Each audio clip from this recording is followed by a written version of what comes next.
Hi everyone, welcome back to Learnino. ഇന്ന് നമ്മൾ ഈ വീഡിയോയിൽ ഡിസ്കസ് ചെയ്യാൻ പോകുന്നത് 3-dimensional geometry എന്ന് പറഞ്ഞ ടോപ്പിക്കാണ്. So introduction to 3-dimensional geometry. Okay, so എങ്ങനെയാണ് ഒരു ഓബ്ജക്റ്റ് അല്ലെങ്കിൽ പോയിന്റ് എങ്ങനെയാണ് നമ്മൾ ലൊക്കേറ്റ് ചെയ്യുക 3 dimensional എന്നാണ് നമ്മൾ ഡിസ്കസ് ചെയ്യാൻ പോകുന്നത്. So let us start. First, basic introduction. 3-dimensional space is a geometric setting in which 3 parameters are needed to determine the position of an object in space. അപ്പോൾ നമ്മൾ ഈ 3-dimensional എന്ന് പറഞ്ഞ കോൺസെപ്റ്റ് യൂസ് ചെയ്താൽ തന്നെ നമ്മൾ നോർമലി പറയുന്നത് എന്താണ്, സ്പേസ് എന്നാണ്. Okay, so it is understood space എന്നുള്ള ടേം എന്താണ്, 3-dimensional ആണ്. സോ ഇവിടെ നമുക്ക് നോർമലി 3 പാരാമീറ്റേഴ്സ് ആണ് വേണ്ടത്. ഓക്കെ, അതായത് ഒരു ഓബ്ജക്റ്റിന്റെ പൊസിഷൻ നമുക്ക് ഡിറ്റർമിൻ ചെയ്യാൻ, അല്ലെങ്കിൽ ഒരു സ്പേസ്, അതായത് ഈ പറഞ്ഞ 3-dimensional സ്പേസിൽ ഒരു പോയിന്റിനെ നമുക്ക് ഇതുപോലെ ഡിറ്റർമിൻ ചെയ്യാൻ, ആ പോയിന്റ് പൊസിഷൻ ഡിറ്റർമിൻ ചെയ്യാൻ നമുക്ക് 3 കോർഡിനേറ്റ്സ് അല്ലെങ്കിൽ 3 പാരാമീറ്റേഴ്സിന്റെ ആവശ്യമുണ്ട്. ഓക്കെ, ഇനി ആ പറയുന്നതാണ് ആ കോർഡിനേറ്റ്സ് എന്ന് പറയുന്നത്. ശരിക്കും പറഞ്ഞാൽ ആ 3-dimensional ജോമെട്രിയിൽ നമ്മൾ പറയുന്നതാണ് X axis, Y axis, Z axis. Okay, ഇതിനാണ് സ്പെസിഫിക്കലി നമ്മൾ പറയുന്നത് കോർഡിനേറ്റ് ആക്സിസ്. ക്ലിയർ ആയല്ലോ? കോർഡിനേറ്റ് ആക്സിസ് അതാണ് X, Y, Z axis. The 3 coordinate axes of a rectangular Cartesian coordinate system. അതായത് ബേസിക്കലി നമ്മൾ ഈ എക്സ് വൈ സെഡ് എന്ന് പറയുന്ന പാരാമീറ്റേഴ്സ് അല്ലെങ്കിൽ ടേംസ് നമ്മൾ യൂസ് ചെയ്യുന്നത് ഒന്നുകിൽ റെക്ടാങ്കുലർ കോർഡിനേറ്റ് സിസ്റ്റം എന്നും പറയും, അല്ലെങ്കിൽ കാർട്ടീഷ്യൻ കോർഡിനേറ്റ് സിസ്റ്റം എന്നും പറയും. ഓക്കെ, രണ്ടും സെയിം തന്നെയാണ്. റെക്ടാങ്കുലർ കാർട്ടീഷ്യൻ പറഞ്ഞത് ഒന്നുകിൽ കാർട്ടീഷ്യൻ എന്ന് പറയാം, അല്ലെങ്കിൽ റെക്ടാങ്കുലർ കോർഡിനേറ്റ് സിസ്റ്റം എന്ന് പറയാം.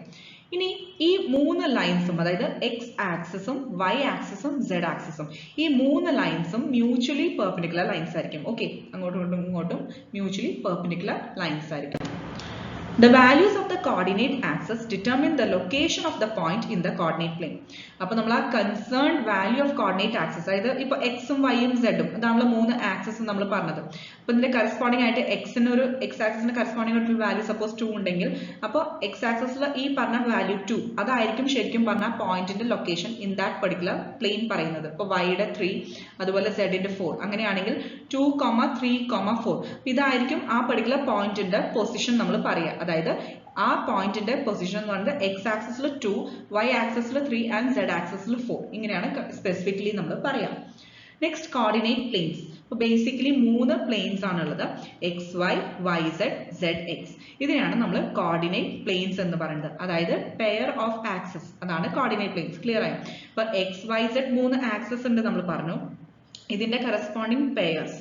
ഓക്കെ, അതിനെയാണ് നമ്മൾ planes എന്ന് പറയുന്നത്. അപ്പോൾ 3 എണ്ണം ഉണ്ടാവും, X Y, Y Z, X Z. All 3 planes divide the space into 8 parts.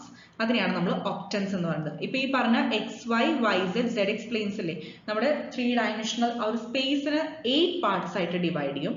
ഇനി ഓരോ പാർട്ടിനെ പറയുന്നതാണ് ഒക്ടന്റ് എന്ന് പറയുന്നത്. ഓക്കെ, അപ്പോൾ ടോട്ടലി എത്ര ഒക്ടൻസ് ഉണ്ട് എന്ന് സപ്പോസ് ചോദിച്ചു കഴിഞ്ഞാൽ നമ്മൾ എത്രയാ പറയാ, 8 ഒക്ടൻസ് ആണ് ഉള്ളത്. ഇനി ഈ ഒരു ഡയഗ്രാം ശ്രദ്ധിക്കാം. ഓക്കെ, ഇതാണ് സ്പേസിൽ 3 പ്ലെയിൻസും ഡിവൈഡ് ചെയ്ത് കിട്ടുന്നതാണ് 8 ഒക്ടൻസ് എന്ന് പറയുന്നത്. ക്ലിയർ ആയോ? അപ്പൊ ഇതിൽ സ്പെസിഫിക്കലി ഇപ്പൊ നമ്മൾ പ്ലെയിൻസ് എടുത്ത് പറയുകയാണെങ്കിൽ, അതായത് X Y, Y Z, Z X planes, അത് ഏതൊക്കെയാണ് സ്പെസിഫിക്കലി എടുത്ത് പറയുന്നത്, വൈ ഒ സെഡ് ആണ് Y Z plane, Z O X ആണ് Z X plane, and X O Y ആണ് X Y plane. Okay, clear ആയോ? അപ്പൊ നമ്മൾ ജസ്റ്റ് വൈ സെഡ് പ്ലെയിൻ എന്ന് ഉദ്ദേശിക്കുന്നത് എന്താ, Y O Z plane. Okay, ഈ ഒരു പ്ലെയിൻ ആണ്. അപ്പൊ ഇങ്ങനെ ഇത് 3-dimensional വ്യൂ ആണ്. അപ്പൊ നിങ്ങൾക്ക് നോക്കിയാൽ തന്നെ മനസ്സിലാവും. സോ ആ ഒരു പ്ലെയിൻ, ഞാനിപ്പോ ജസ്റ്റ് ആ ആക്സസ് പോയിന്റ്സ് മാത്രമേ ഞാൻ മാർക്ക് ചെയ്ത് കാണിച്ചുള്ളൂ. അപ്പൊ അത് മനസ്സിലാക്കുക, ആ ഒരു പ്ലെയിൻസ് ആണ്, പ്ലെയിൻസിന്റെ കോൺസെപ്റ്റിൽ തന്നെ മനസ്സിലാക്കാം.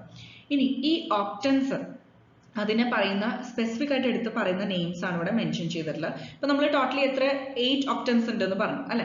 അപ്പൊ ആ 8 ഒക്ടൻസ് ഏതൊക്കെയാന്നുള്ളത് ഇവിടെ മെൻഷൻ ചെയ്തിട്ടുണ്ട്. Just go through this. ഇത് ഒരുപാട് ഇമ്പോർട്ടൻസ് എന്ന് പറഞ്ഞാൽ നിങ്ങൾക്ക് ജസ്റ്റ് ആ കോൺസെപ്റ്റ് മനസ്സിലാക്കാൻ വേണ്ടിയിട്ട് സ്പെസിഫൈ ചെയ്തിട്ടുള്ളതാണ്. And these are respectively denoted by 1, 2, 3 etc. up to 8. Okay, ഇപ്പൊ ഇവിടെ ചെറിയൊരു മിസ്റ്റേക്ക് ഉണ്ട്, ലെസ് തന്നിട്ടുള്ളത്, അത് ജസ്റ്റ് കോമയാണ് കേട്ടോ. ഓക്കെ, അപ്പോൾ 8 ഒക്ടൻസ് ഉണ്ട്. ആ ഓരോ ഒക്ടൻസ്, ഇപ്പോൾ ഫസ്റ്റ് ഇവിടെ പറഞ്ഞിരിക്കുന്നത് എക്സ് ഒ വൈ സെഡ്, ഇതൊരു ഒക്ടൻ ആണ്. Next second one X dash O Y Z. ഇപ്പോൾ ഇവിടെ കറസ്പോണ്ടിങ് ആയിട്ട് എക്സിന്റെ ഓപ്പോസിറ്റ് എക്സ് ഡാഷ്, അതുപോലെ Y, Y dash, Z, Z dash, ഇങ്ങനെ കറസ്പോണ്ടിങ് ആയിട്ട് തന്നിട്ടുണ്ട് അല്ലെ. അതുപോലെ തന്നെ ഓരോ ഓക്ടൻസും ഇവിടെ നെയിംസ് കൊടുത്തിട്ടുണ്ട്. അപ്പൊ അത് മനസ്സിലാക്കുക. Next, coordinates of a point in space. അപ്പോൾ സ്പേസിൽ ഒരു പോയിന്റിന്റെ കോർഡിനേറ്റ്സ് എങ്ങനെയാണെന്ന് നോക്കാം, നമുക്ക് മനസ്സിലാക്കാം. Let P B A point in space.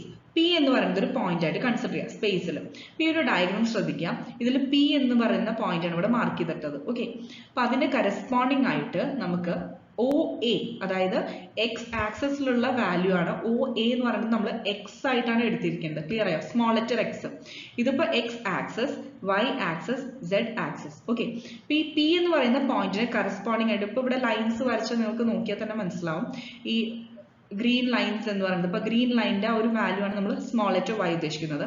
ഇവിടെ again blue line X, Y, അതുപോലെ സ്മോൾ ലെറ്റർ സെഡ്. ക്ലിയർ ആയോ? അപ്പൊ അത് കറസ്പോണ്ടിങ് ആയിട്ട് എന്താ, ഈ പി എന്ന് പറയുന്ന പോയിന്റിന്റെ കറസ്പോണ്ടിങ് ആയിട്ട് ഇപ്പൊ വൈ ആക്സിസിലെ ആ ഒരു വാല്യൂ ആണ് സ്മോൾ ലെറ്റർ വൈ. അതുപോലെ തന്നെ എക്സിൽ സ്മോൾ ലെറ്റർ എക്സും സെഡ് ആക്സിസിൽ സ്മോൾ ലെറ്റർ സെഡും. അപ്പോൾ എക്സ് വൈ സെഡ് ഇതാണ് പിയുടെ കോർഡിനേറ്റ്സ് വരാം. ക്ലിയർ ആയല്ലോ? X Y Z. ഇനി coordinates of any point on X axis എന്തായിരിക്കും? എക്സ് ആക്സിസിൽ ഇനി തന്നിരിക്കുന്നതെല്ലാം എന്താണ്? കറസ്പോണ്ടിങ് കോർഡിനേറ്റ്സ് ആണ്. അപ്പൊ നമ്മൾ ഫസ്റ്റ് പറയാൻ പോകുന്നത് ഏതൊരു പോയിന്റിന്റെയും എക്സ് ആക്സിസിലെ കോർഡിനേറ്റ്സ് എന്തായിരിക്കും? എക്സിന് ഒരു വാല്യൂ ഉണ്ടാവും, ആ സ്മോൾ ലെറ്റർ എക്സ്. ഇപ്പൊ നമ്മൾ ഈ ഡയഗ്രാം ബേസ് ചെയ്തിട്ടാട്ടോ പറയുന്നത്. സ്മോൾ ലെറ്റർ എക്സും സ്മോൾ ലെറ്റർ വൈയും സ്മോൾ ലെറ്റർ സെഡും. ഇത് എക്സ് ആക്സിസിൽ, ഇത് വൈ ആക്സിസിൽ, ആൻഡ് ദിസ് വൺ സെഡ് ആക്സിസിൽ. ക്ലിയർ ആയോ? അപ്പൊ അങ്ങനെയാണെങ്കിൽ ഈ സ്മോൾ ലെറ്റർ എക്സ് ആ വാല്യൂ ഉണ്ടാവുള്ളൂ, കാരണം എക്സ് ആക്സിസിൽ വൈ ആൻഡ് സെഡ് എന്തായിരിക്കും? 0 ആയിരിക്കും. അതുപോലെ തന്നെയാണ് വൈയും സെഡിന്റെ കേസിൽ. വൈ ആക്സിസിൽ വൈ മാത്രമേ ഉണ്ടാവുള്ളൂ, ബാക്കിയെല്ലാം 0. സെഡ് ആക്സിസിൽ സെഡ് വാല്യൂ മാത്രം, ബാക്കിയെല്ലാം 0. നെക്സ്റ്റ് പ്ലെയിൻസിന്റെ കോൺസെപ്റ്റ് പറയുകയാണെങ്കിലോ, അതായത് വൈ സെഡ് ഇപ്പൊ നമ്മൾ പെയേഴ്സ് ആയിട്ടല്ല എടുക്കുക, അത് അപ്പോഴാണ് പ്ലെയിൻസ് കിട്ടുന്നത്. ഇപ്പൊ വൈ സെഡ് പ്ലെയിനിൽ എന്തായിരിക്കും? എക്സിന്റെ വാല്യൂ ഉണ്ടാവും? ഇല്ല, 0 ആണ്. ബാക്കി corresponding Y and Z values ഉണ്ടാവും. അതുപോലെ എക്സ് വൈ പ്ലെയിനിൽ സെഡ് 0 ആയിരിക്കും, സെഡ് കോർഡിനേറ്റ് 0 ആയിരിക്കും, എക്സ് വൈ വാല്യൂസ് ഉണ്ടാവും. സിമിലർലി സെഡ് എക്സ് പ്ലെയിനിൽ നമുക്ക് ഇല്ലാത്ത ഏതോ വൈ, ഇപ്പൊ അതായത് സെഡ് എക്സ് പ്ലെയിനിൽ ഇവിടെ അഗൈൻ ചെറിയൊരു കറക്ഷൻ ഉണ്ട്. സെഡ് എക്സ് ആണ്, സോ ഹിയർ ഇവിടെയാണ് എക്സ് വരിക. ആൻഡ് ഇവിടെ വൈ ടേം ഇല്ല, വൈ കോർഡിനേറ്റ് അപ്പൊ എന്താ? 0 ആണ്. Okay, please make this correction. അതായത് എക്സ്, 0, സെഡ് ഇങ്ങനെയാണ് വരിക സെഡ് എക്സ് പ്ലെയിനിൽ. ബിക്കോസ് വൈ കോർഡിനേറ്റ് എന്തായിരിക്കും? 0 ആയിരിക്കും. അപ്പോൾ എക്സും സെഡും ആ വാല്യൂസ് കൺസേൺ ആയിട്ട് ഉണ്ടാവും.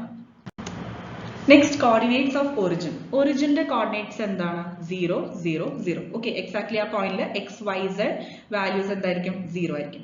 ഇനി നമ്മൾ ഇക്വേഷന്റെ ബേസിസിൽ പറയുകയാണെങ്കിൽ വൈ സെഡ് പ്ലെയിനിൽ എക്സിന്റെ, അതായത് ഇക്വേഷൻ എന്തായിരിക്കും? എക്സ് ഈക്വൽ ടു 0 ആണ് ഇക്വേഷൻ വരിക. ഓക്കെ, അതുപോലെ സെഡ് എക്സ് പ്ലെയിനിൽ ഇക്വേഷൻ എന്താ വരിക? Y equal to 0. ഇതിലില്ലാത്തത് ആ ടേം 0, അതാണ് ഇക്വേഷൻ വരിക.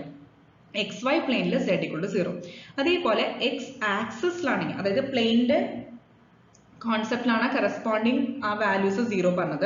ഇനിയിപ്പോൾ നമ്മൾ ആക്സസിന്റെ കോൺസെപ്റ്റിൽ പറയുകയാണെങ്കിൽ എക്സ് ആക്സസിൽ both Y and Z equal to 0. Okay, അതാണ് കൺസേൺ ഇക്വേഷൻസ് വരാം.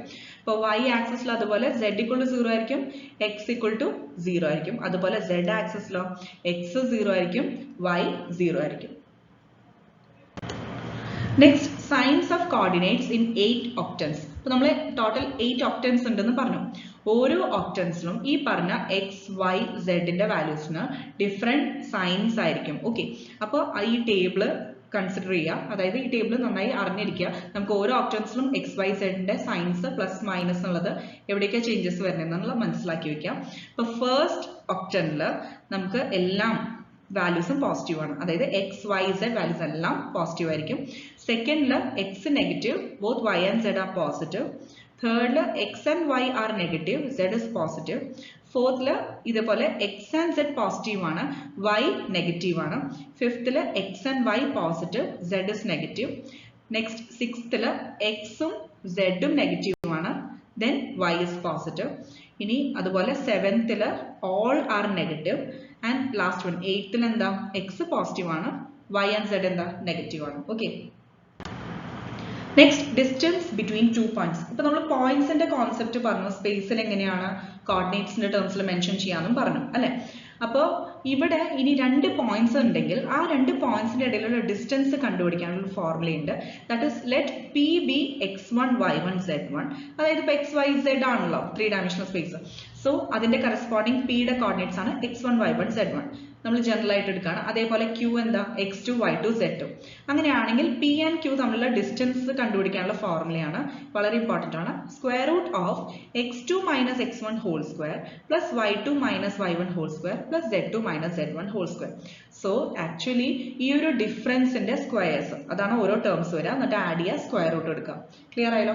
Next one section formula. അതായത് ഇപ്പോൾ സപ്പോസ് M എന്ന് പറയുന്ന ഒരു പോയിന്റ് ഉണ്ട്, ആ പോയിന്റ് ഒരു പെർട്ടിക്കുലർ ലൈനിനെ ഡിവൈഡ് ചെയ്യണം. ഓക്കെ, അപ്പൊ അത് രണ്ട് രീതിയിൽ ഡിവൈഡ് ചെയ്യാം. ഓക്കെ, നോർമലി പറയുകയാണെങ്കിൽ 3 ടൈപ്സ് ഉണ്ട്. അതായത് ഒന്ന് ഇന്റേണലി, ഒന്ന് എക്സ്റ്റേണലി, പിന്നെ എക്സാക്ട്ലി അറ്റ് ദ മിഡിൽ പോയിന്റിൽ. അപ്പൊ നമ്മളിവിടെ ഇപ്പോൾ ഇന്റേണലി ആൻഡ് എക്സ്റ്റേണലി നമുക്ക് ഫസ്റ്റ് ഡിസ്കസ് ചെയ്യാം. അപ്പൊ M എന്ന് പറയുന്ന പോയിന്റ്, ഓക്കെ, അത് ഒരു ലൈനിനെ ഡിവൈഡ് ചെയ്യണം. ഇനി ഈ ലൈൻ എന്ന് പറയുന്നത് എന്താ, രണ്ട് പോയിന്റ്സിനെ ജോയിൻ ചെയ്യുന്നതായിരിക്കില്ല ലൈൻ എന്ന് പറയുന്നത്. അപ്പൊ ആ രണ്ട് പോയിന്റ്സ് നമ്മൾ A ആൻഡ് B എടുക്കാം. A എന്ന് പറയുന്നത് x1 y1 z1, B എന്ന് പറയുന്നത് x2 y2 z2. സോ ഈ A ആൻഡ് B നെ ജോയിൻ ചെയ്യുന്ന ലൈൻ, അതിനെ M എന്ന് പറയുന്ന പോയിന്റ് ഡിവൈഡ് ചെയ്യണം. ഒരു സ്പെസിഫിക് റേഷ്യോ M:n എന്ന് പറയുന്ന റേഷ്യോയിലാണ് ഡിവൈഡ് ചെയ്യണം. അങ്ങനെയാണെങ്കിൽ സപ്പോസ് ഈ പറഞ്ഞ M എന്ന് പറഞ്ഞ പോയിന്റ് ആ ലൈനിനെ ഇന്റേണലി ഡിവൈഡ് ചെയ്യുകയാണെങ്കിൽ അതിന്റെ ഫോർമുല എങ്ങനെയായിരിക്കും? അതായത് mx2, ഇപ്പൊ നമുക്ക് കിട്ടുന്ന പോയിന്റ്സ് കോർഡിനേറ്റ്സ് എന്തായിരിക്കും? mx2 plus nx1 by m plus n, my2 plus ny1 by m plus n, mz2 plus nz1 by m plus n. ഇതാണ് ഇന്റേണലി ഡിവൈഡ് ചെയ്ത് കഴിഞ്ഞാൽ നമുക്ക് കിട്ടുന്ന കോർഡിനേറ്റ്സ്. ഇനി അതുപോലെ എക്സ്റ്റേണലി ആണ് ഡിവൈഡ് ചെയ്യണമെങ്കിൽ നമുക്ക് ആ പോയിന്റിന്റെ വാല്യൂ എന്തായിരിക്കും? mx2 minus nx1 by m minus n, അതായത് ഇവിടെ പ്ലസ് എന്നുള്ളത് എക്സ്റ്റേണലി ആണെങ്കിൽ ഇത് മൈനസ് ആവും. my2 minus ny1 by m minus n and mz2 minus nz1 by m minus n. ഇനി ഒരു എക്സ്ട്രാ അതും കൂടി ഞാൻ പറഞ്ഞിട്ടുണ്ടല്ലേ, മിഡ് പോയിന്റ് ഫോർമുല. അതായത് മിഡ് പോയിന്റ് കണ്ടുപിടിക്കാൻ, ഒരു ലൈനിന്റെ മിഡ് പോയിന്റ് കണ്ടുപിടിക്കാൻ. ഇതിപ്പോ നമുക്ക് വേണമെങ്കിൽ ആ M എന്ന് പറയുന്ന പോയിന്റ് സപ്പോസ് ഈ ലൈനിനെ middle, correct exactly at the middle divide ചെയ്യുകയാണെങ്കിൽ, അല്ലെങ്കിൽ ഇതുപോലെ സെപ്പറേറ്റ് ഒരു ഫോർമുല ആയിട്ടും കൺസിഡർ ചെയ്യാം. രണ്ടും സെയിം തന്നെ. അതായത് ഒരു ലൈൻ A ആൻഡ് B നെ ജോയിൻ ചെയ്യുന്നു. ഇപ്പൊ നേരത്തെ പറഞ്ഞ സെയിം കോൺസെപ്റ്റ് തന്നെ. A ആൻഡ് B നെ ജോയിൻ ചെയ്യുന്ന ഒരു ലൈൻ, അതിന്റെ മിഡ് പോയിന്റിന്റെ കോർഡിനേറ്റ്സ് എങ്ങനെ കണ്ടുപിടിക്കാം? x1 plus x2 by 2. അത് ഈസിയാണ് അല്ലെ, കാരണം രണ്ട് പോയിന്റ്സ് ആഡ് ചെയ്യുക, പിന്നെ നമുക്ക് ഡിവൈഡ് ചെയ്യുക. അപ്പൊ കറക്റ്റ്, കാരണം എക്സാക്ട്ലി അറ്റ് മിഡ് പോയിന്റ് ആണ് ഡിവിഷൻ ഉള്ളത്. So x1 plus x2 by 2, y1 plus y2 by 2, z1 plus z2 by 2. ഇതാണ് കോർഡിനേറ്റ്സ് വരാം മിഡ് പോയിന്റിന്റെ. Last one, centroid of a triangle. ഒരു ട്രയാങ്കിളിന്റെ സെൻട്രോയിഡ് കണ്ടുപിടിക്കാനുള്ള ഫോർമുലയാണ്. So the coordinates of the centroid of a triangle whose vertices are. Suppose ഈ ട്രയാങ്കിളിന്റെ vertices x1 y1 z1, x2 y2 z2 and x3 y3 z3 ആണെന്ന് വിചാരിക്കാം. അങ്ങനെയാണെങ്കിൽ ആ കറസ്പോണ്ടിങ് ട്രയാങ്കിളിന്റെ സെൻട്രോയിഡ് കണ്ടുപിടിക്കാനുള്ള ഫോർമുലയാണ് കറസ്പോണ്ടിങ് എക്സിലെ, അതായത് sigma X I divide by 3. Sigma X I എന്ന് പറഞ്ഞാൽ എന്താ? x1 plus x2 plus x3 അല്ലെ, അതേപോലെ സിഗ്മ വൈ ഐ, ഇത് ഞാൻ ജസ്റ്റ് ജനറൽ ആയിട്ട് പറയുന്നത് മാത്രം. Sigma Y I by 3. ഇപ്പൊ സിഗ്മ വൈ ഐ പറഞ്ഞു കഴിഞ്ഞാൽ എത്ര കോർഡിനേറ്റ്, അതായത് എത്ര വാല്യൂസ് ഉണ്ട് വേർട്ടിസസ്? 3 എണ്ണം. So y1 plus y2 plus y3 by 3. അതുപോലെ നമുക്ക് സിഗ്മ z i by 3, അതായത് z1 plus z2 plus z3 by 3. അപ്പൊ നമുക്ക് വേർട്ടിസസ് അറിഞ്ഞു കഴിഞ്ഞാൽ ഇതേപോലെ സെൻട്രോയിഡ് കണ്ടുപിടിക്കാൻ പറ്റും. ഇനിയിപ്പോ നേരെ തിരിച്ച് സെൻട്രോയിഡ് തന്നിട്ടുണ്ട്, രണ്ട് വേർട്ടിസസ് തന്നിട്ടുണ്ട്, തേർഡ് വേർട്ടിസ് എങ്ങനെ കണ്ടുപിടിക്കാം, അങ്ങനെയും ക്വസ്റ്റ്യൻസ് വരാറുണ്ട്. അത് നമുക്ക് നെക്സ്റ്റ് വീഡിയോ MCQs ഡിസ്കസ് ചെയ്യാം. Okay, thank you.